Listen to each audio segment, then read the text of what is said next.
Tales of Mithrym.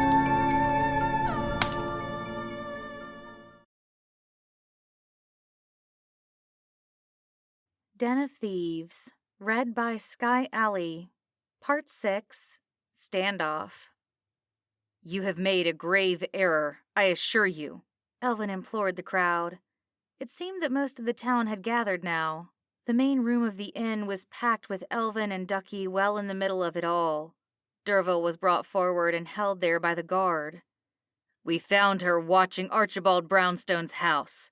She was hiding on the rooftop opposite and watching the doors. Seems pretty suspicious behavior to me." He smirked. The crowd around them scoffed. "It's not like that," Dervil protested. "And when he left, she made her way down to it," the guard continued.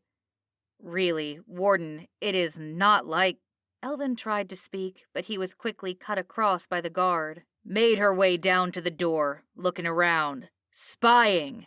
He pointed a finger at Dervil. "If that's not the first step of a thief, then I don't know what is. Please, Warden, listen to me." Elvin tried again. This time the short old man leapt forward again. "If it wasn't for our guard, she could have been off with all my things." This led to more jeers from the crowd, who seemed to be getting quite worked up now.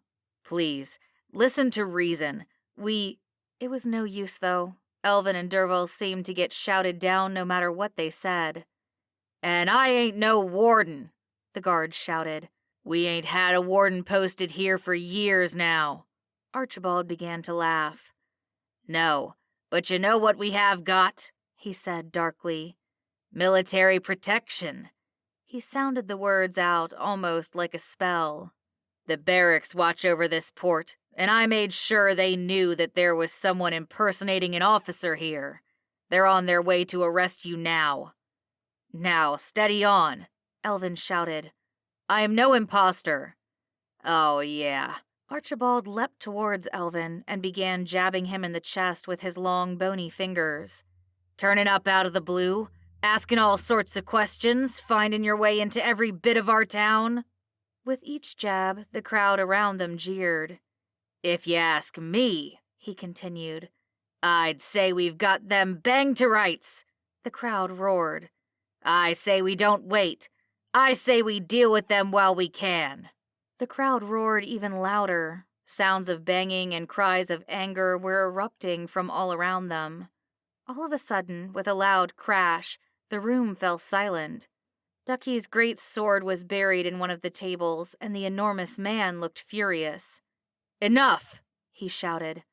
"I've no plans on sticking around here if we're not wanted, and anyone that fancies trying to stop me is welcome to try." Elvin reached for his sword. You see? You see?" Archibald shouted, jumping on the spot and trying to stay as far back from Ducky as he could. "Thieves! Brigands! They mean to kill us all!" Dervil looked around. Every exit was blocked by people. Even the windows could not be reached without a fight. What were they going to do? But then, cutting through the silence, there came another voice. "Ranlee?" Every head turned towards the main doors. "Lieutenant Ranlee, is that you?" A tall man dressed in the same berry red as Elvin was making his way into the inn. The crowd parted to let him through. He was thin, with pale skin and short, dark brown hair that was almost black.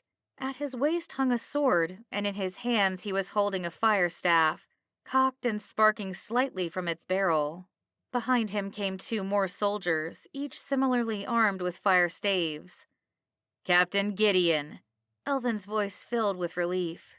"Eanes Hammerman, what are you doing in all this mess?" The captain lowered his staff and signaled to his soldiers to do the same. "It is a long story, sir." Elvin let go of his sword and shook the captain's hand. "We were passing through and we heard about, well, everything. I wanted to help out." He looked back at Dervil and Ducky. "We," he emphasized the word, "wanted to help out." "So this is the young woman they caught, is it?" Gideon pointed at Dervil. "And this is your bodyguard's handiwork?" He pointed at the broken table. "Look, it is all a misunderstanding, I assure you," Elvin implored. "So she is not a thief?" Gideon asked. Well, Elvin began. He thought about what little he had learned of Derville's past. Reformed, I promise. Derville looked shocked. The crowd around them seemed quite shaken, too. I think you and I should have a word. Gideon signaled to the back room of the inn. Will you give us a minute, landlady? He looked over at Miss Green. He did not wait for a response, though. Elvin, Derville, Ducky, Gideon, and the 2 other soldiers made their way through. Gideon shut the door behind them. Is anyone going to untie me?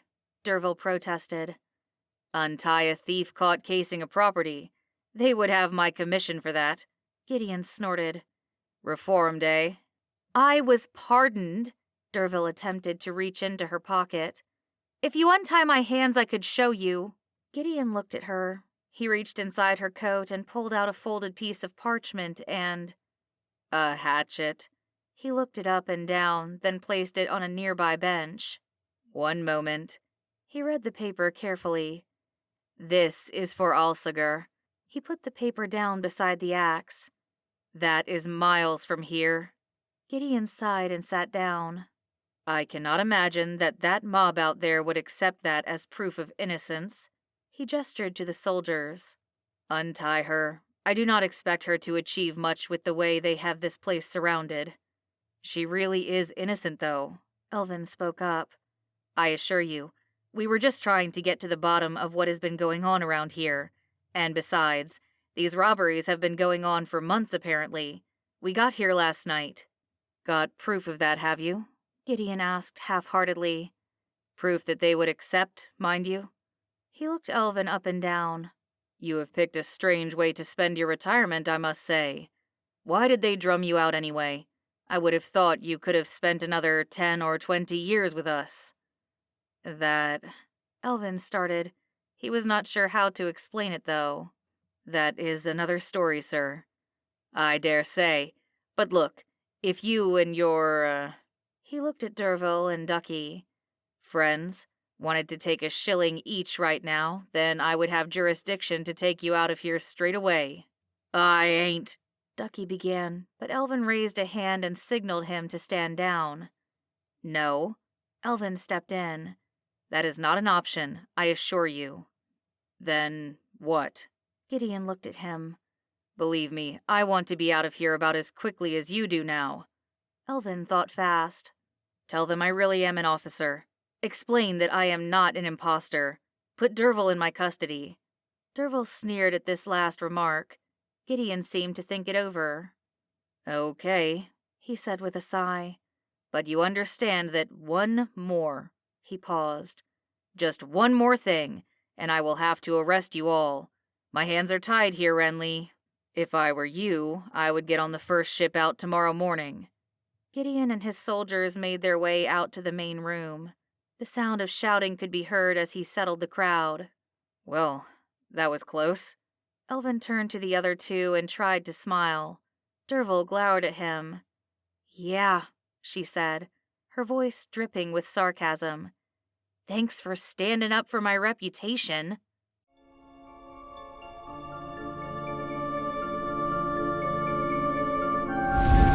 Tales of Mithrym are written by Jimmy Clephane. Mithrym is a fantasy world built for the Dungeon Room role-playing game system. To find out more about the world of Mithrym, or to try out the game, go to www.mithrym.com.